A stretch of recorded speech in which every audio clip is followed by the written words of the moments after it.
कौसल्या सुप्रजा रामपूर्वा सन्ध्या प्रवर्तते। उत्तिष्ठ नरशार्दूला कर्तव्यं दैवमाह्निकम्। उत्तिष्ठोत्तिष्ठ गोविन्द उत्तिष्ठ गरुडध्वजा। उत्तिष्ठ कमलाकान्ता त्रैलोक्यं मङ्गलं कुरु। श्रिया भुवानीलया त्वं समेतो वेङ्कटेश्वरा। त्यक्त्वा योगमयीं निद्रां लोकानां मङ्गलं कुरु। गोदे हरिप्रिय सुमङ्गल रङ्गराज्ञी। मोदे सुमुग्ध नववंशि विनोदनादे। विष्णौ विशुद्धलयतस्त्र विहारलोले। श्रीवेङ्कटेश दयिते तव सुप्रभातम्। श्रीविष्णुचित्ततनये वनमालिकाढ्ये। पारात्परे परतरे निगमैकगम्ये। लोकैकनाथ दयितेऽखिल कीर्तनीये। श्री श्रीनिवास रसिके तव सुप्रभातम्। मङ्गाम्ब भक्तवरदे वरदे श्रीमातः। लीलाविलास कमनीय दयाम्बुरासे। मन्दार पुष्पचयमालिकया सुशोभे। श्रीवेङ्कटेश दयिते तव सुप्रभातम्। लक्ष्मीस्तनस्तबक चर्चित दिव्यगन्धा। गोरोचना विमलवासित वामभागा। श्रीमङ्गलाङ्ग पडकल्पुर रम्यनाथा। श्री श्रीनिवास भगवन् तव सुप्रभातम्। कुन्देन्द्र नील हरितारुणवर्णकान्ति।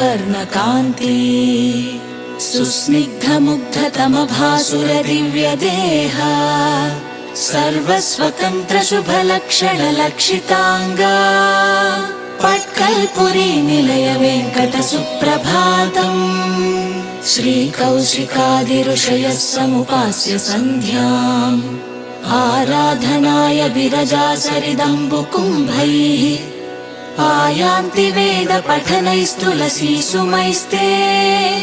पट्कल्पुरी निलय वेङ्कट सुप्रभातम्। पञ्चागशुद्धिमिह वाचयते विधाता। पूजा प्रसंग समुदञ्चित कालशुद्ध्यै। सङ्कल्पयन्न निशमेव नृणां सुसिद्धिम्। पट्कल्पुरी निलय वेङ्कट सुप्रभातम्। श्रीपाञ्चरात्र विधिना तव पादपद्मे। त्वत्सेवनाय वरपूजक शिष्यवर्गाः। आयान्ति भक्त वरदाखिल रक्षणाय। पट्कल्पुरी निलय वेङ्कट सुप्रभातम्। संसारतापशमनाय हि भक्तवर्गाः। पक्षोत्सवाध्ययन वार्षिक मास पूजाः। कुर्वन्ति धानुषि पवित्र विशेष पूजाः। पट्कल्पुरी निलय वेङ्कट सुप्रभातम्। सर्वांग सुन्दर मनोज्ञ विनोदमूर्ते। विश्वेन्द्र विश्वविभोन्नत चारुहास। स्वामिन् दयामय सुधा हृदयान्तरङ्गा। पट्कल्पुरी निलय वेङ्कट सुप्रभातम्। नित्यार्कतेज कमला प्रिय मन्दहासा। लोकैकपावन सुशोभित पुण्यदेह। सर्वोत्तमैक पुरुषोत्तम दिव्यरूपा। पट्कल्पुरी निलय वेङ्कट सुप्रभातम्। प्राचीं दिशं समुपयाति हि बालभानुः। कान्त्या विराजति नवा कमला सरस्था। कूजन्ति कोकिल गणा मधुरै स्वनैस्ते। पट्कल्पुरी निलय वेङ्कट सुप्रभातम्। कल्हार पुष्प समलङ्कृत नित्य पूजाः। आलोकयन् समुपहर्षति दासवर्णः। शृङ्गार सुन्दर रसात्मक तेवरेश। पट्कल्पुरी निलय वेङ्कट सुप्रभातम्। रौद्रीं दिशीं तु सरसीं तव सादरक्ताः स्नात्वान्तरङ्ग परिपूर्ण विशुद्ध भक्त्या धाम प्रदक्षिण विधौ समुपागतास्ते। पट्कल्पुरी निलय वेङ्कट सुप्रभातम्। वेदादिवेद्य परमाद्भुत वर्णमात्र साम प्रशस्त वर कोमल वाक्प्रपञ्च विश्वेश विश्व वसुधाधिप वासुदेवा। पट्कल्पुरी निलय वेङ्कट सुप्रभातम्। दिक्पाल साध्य वर तुम्बुरतापसाध्याः सेवारताः त्वयि विलग्न विशुद्ध चेताः दीपोत्सवाय तव मन्दिरमागतास्ते। पट्कल्पुरी निलय वेङ्कट सुप्रभातम्। रामानुजा सकल वेद रहस्य विज्ञाः श्रीवानशैलयतिराद्रविड श्रुतिज्ञाहडागमा वेदान्त देशिक यतीन्द्र तथा प्रयान्ति वराः। पट्कल्पुरी निलय वेङ्कट सुप्रभातम्। उच्छैश्रवो गरुड मारुति हंस शेषा ऐरावतो वनमृगेन्द्र गणाश्च सर्वे त्वां वोढुमीश सहसामुपागमन्ति। पट्कल्पुरी निलय वेङ्कट सुप्रभातम्। सस्यादिवर्धन कृते वृषपक्षिणां च पूर्णाम्भसा तु सरसी दिशिते प्रतीच्याम् शिष्ठान्नदान तुषतास्तव सेववनाय। सा कल्पिता वरद वेङ्कट सुप्रभातम्। सङ्गीतसारपद निस्वन मुग्धवर्णा लालित्य रासद कलालयनादलोला नित्यानवद्य रसरञ्जित रागमूर्ते। पट्कल्पुरी निलय वेङ्कट सुप्रभातम्। श्रीमीनकूर्म वरसूकर नारसिंहा हे कुब्ज राम रघुनन्दन राम राम। श्रीवासुदेव कलिहारक दिव्यनामा। पट्कल्पुरी निलय वेङ्कट सुप्रभातम्। सर्वार्तिहारक सदामल सर्वशेषिम् कामितवरप्रद विश्ववन्द्या वाचामगोचर वदान्य रमेश सत्या। पट्कल्पुरी निलय वेङ्कट सुप्रभातम्। पट्कल्पुरी सदनुग्रह पात्र कामाः ये वा पठन्ति मनुजाः तव सुप्रभातम्। ते प्राप्य देव सततं तव रक्षणं भो लोकेह सौख्यमनुभूय परं भजन्ते।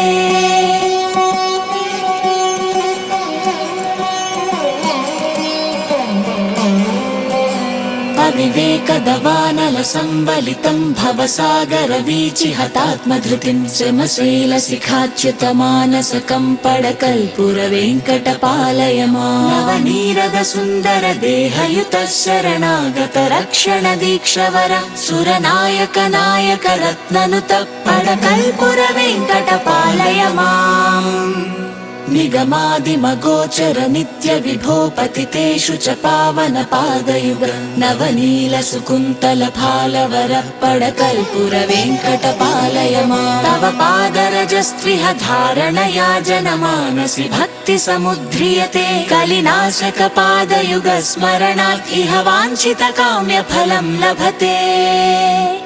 रमया च भुवा वरदेव गणैः विहगेन्द्रमधिष्ठत सौम्य गुणा सित सुन्दर चामर चक्रधरैः परिशोभित वेङ्कट पालय माम्। कलिदानव मर्दन शौरिहरे सुर पूजित पूजित पादयुग गरुडाचल नायक देव विभो करुणारस पाहि दया जलधे।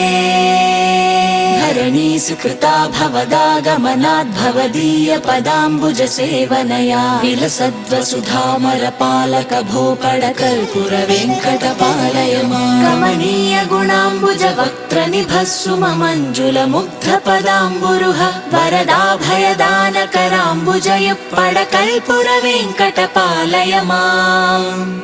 वरसुन्दरमन्दिरवास हरे निज भक्त जनावळि कल्पतरो सकलागम संस्तुत रम्य पदपडकल्पुरवेङ्कटपालय माम्। त्वदीय पादाम्बुज सक्त सेवाम् आराधकैर्मे सततं सुमैत्रीं जीवेष्वविच्छिन्न दयां प्रगाढां पडकल् रमानाथ सदा प्रदेहि। पादारविन्दे शुभपादुके ते हस्ताब्जयुग्मे तु सुदर्शनादौ ऊर्ध्वे सुपुण्ड्रे च ललाटदेशे श्रीवैष्णवी लास्यति वेङ्कटेशे।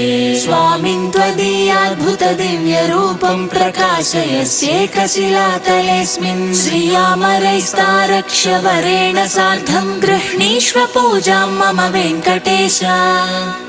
कृतानि यानि दोषाणि हर सर्वाणि तानि च पडकल् वेङ्कटेश त्वं मां क्षमस्व दयानिधे।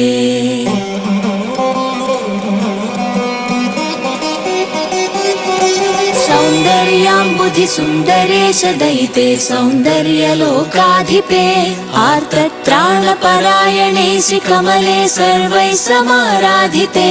विश्वाराधित सार्वभौम सदये सर्वस्वरूपात्मिके मातस्ते वरपादकञ्जयुगलं सेवे दयाम्बोनिधे। नानारत्नमयूखरागनिबिडैर्भास्वत्प्रभारञ्जिते औचित्याभिमते सुधालय रसासार प्रसूनाम्बिके। नित्यं नूतन तेजसा विलसिते वेदस्वरूपे वरे नित्यानन्दमये सुवर्ण विमले मां पाहि सर्वात्मिके। जीवाधारा सकल वसुधा चेतना चेतनानां माताया सा कमल निलया सर्वदा श्रीविकासा। तस्याः पादौ निगम विलसद्गम्यमानौ नितान्तम् आराध्यौ तौ विनुति वसगौ पातु सर्वानजस्रम्। श्रीनादपीठे रसरागमञ्जुले शास्त्रप्रचर्चादि विनोदयानके सद्देशिकेन्द्रौघवरार्चनादरे पट्कल्पुरी वेङ्कटपादुके व्रजे। जगत्प्रसिद्धे कमलापतिप्रिये कृपालये सत्कृपया विराजिते। सदा विनोदे परमार्थदायके पट्कल्पुरी वेङ्कटपादुके व्रजे। जाड्यापहारेण जडे जडाकृते रामावतारे भरतेन याचिते। सद्भक्तशीर्षाळि सरागनर्तके पट्कल्पुरी वेङ्कटपादुके व्रजे। श्रीरामचन्द्राशिषया प्रसादिते ऋष्यादिभिः कीर्तित दिव्यलक्षणे रामस्य सिंहासन राज्यपालके पट्कल्पुरी वेङ्कटपादुके व्रजे। विश्वानुरक्ते विविधागमैस्तुते चित्रातिचित्रान्तरवर्णशोभिते प्रसन्नमूर्ते कलुषापहारके पट्कल्पुरी वेङ्कटपादुके व्रजे। विज्ञानमुद्रान्वितरागशोभिते अज्ञाननिर्वापणपूर्णदक्षके सर्वज्ञ सम्पत्प्रद दिव्यवाहिके पट्कल्पुरी वेङ्कटपादुके व्रजे। वसुन्धराधार रसान्विते मुदा रसाधिपे शाश्वतपूर्णकामदे सद्भक्त सम्बन्ध सरागरञ्जिते पट्कल्पुरी वेङ्कटपादुके व्रजे।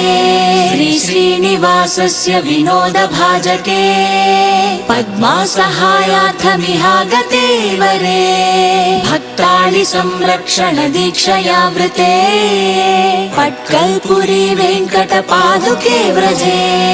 श्रिया भुवा देवगणैः समावृते वैकुण्ठवासैरमरैः सुसेविते श्रीचन्दनालङ्कृत सौरभावृते पट्कल्पुरी वेङ्कटपादुके व्रजे सर्वादिदिव्यामरवन्दिता नघे दिव्यातिदिव्ये सितरागमञ्जुले सर्वस्वतन्त्रे वरसिद्धसेविते पट्कल्पुरी वेङ्कटपादुके व्रजे आनन्दलीला सविलास निर्भरे संसारतापानल शान्तिदायके आनन्दकोशातिग सौख्यदेनिशम् पट्कल्पुरी वेङ्कटपादुके व्रजे दिव्यालये मङ्गलरङ्ग संस्थिते वेदादिका वाङ्मय वर्णितात्मके श्रीकार्ति सम्भञ्जलधी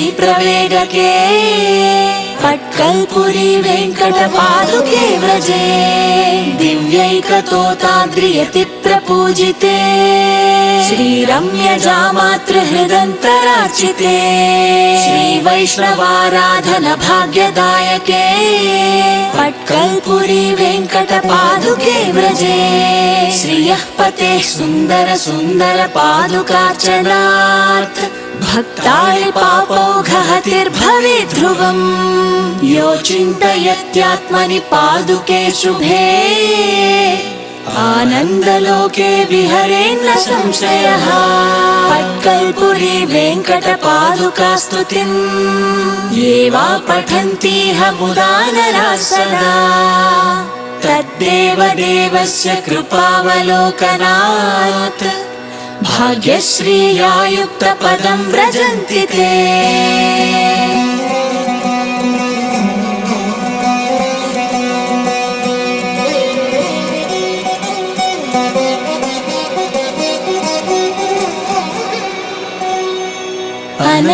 अनन्तानन्तरूपाय अनन्तगुणसिन्धवे अनन्तनामधेयाय पडकल् श्रीसाय मङ्गलम् श्रीसायामरनाथाय वैकुण्ठपुरवासिने ज्ञानभक्तिप्रदायास्तु पडकल् देवाय मङ्गलम् सुधा स्वच्छोर्ध्वपुण्ड्राय श्यामलाङ्गाय शौरिणे नित्यकल्याण सौम्याय पडकल् नाथाय मङ्गलम् ज्ञानसाधनरूपाय ज्ञानसाधनहेतवे ज्ञाननिष्ठास्वरूपाय पडकल्वासाय मङ्गलम् शिक्षाशास्त्रादिरूपाय मेधासम्पद्विवर्धिने प्रणवोपासनारूप पडकल् श्रीसाय मङ्गलम् गुरुशिष्यात्मने नित्यम्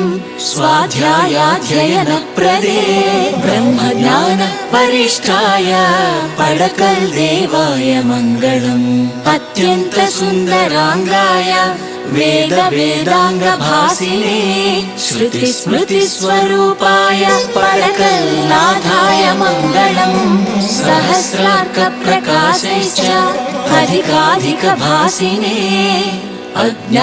अज्ञानतिमिराहन्त्रे पडकल् वासाय मङ्गलम् ब्रह्मानन्द प्रकाशाय पञ्चकोशातिगाय च ब्रह्मर्षि गणसेव्याय पडकल् श्रीसाय मङ्गलम् ज्ञानयज्ञाद्यनुष्ठान पूर्णानन्द प्रसादिने सर्वान्तरात्मने तस्मै पडकल् देवाय मङ्गलम् आदित्यमण्डलस्थाय पुरुषाय महात्मने आदित्यदेवतारूप पडकल् नाथाय मङ्गलम् वन्दारुदेवतरवे संस्तुतानन्ददायिने संश्रितात्यन्त सुलभा पडकल् वासाय मङ्गलम् नित्यकल्याणरूपाय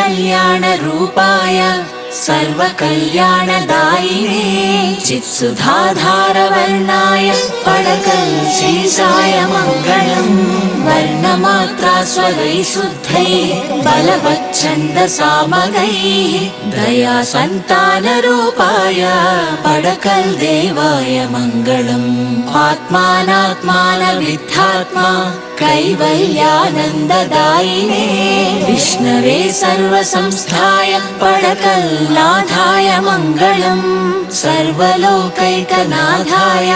सर्वलोकनिवासिने सर्वलोकशरण्याय पडकल्वासाय मङ्गलम् सर्ववर्णमहामन्त्र देवतार्णवरूपिणे वर्ण्यात्मकपदायास्तु पडकल् श्रीशाय मङ्गलम् विशुद्धाष्टाक्षरी मन्त्रमूर्तये परमात्मने जपाराधन सन्तुष्टा पडकल् देवाय मङ्गलम् पट्कल् श्रीवेङ्कटेशाय वेदान्तार्थप्रसादिने नित्यसूरिसुसेव्याय पडकल्नाथाय मङ्गलम् मङ्गलाशासनपरैः मदाचार्य पुरोगमैः सर्वैश्च पूर्वैराचार्यैः सत्कृतायास्तु मङ्गलम्।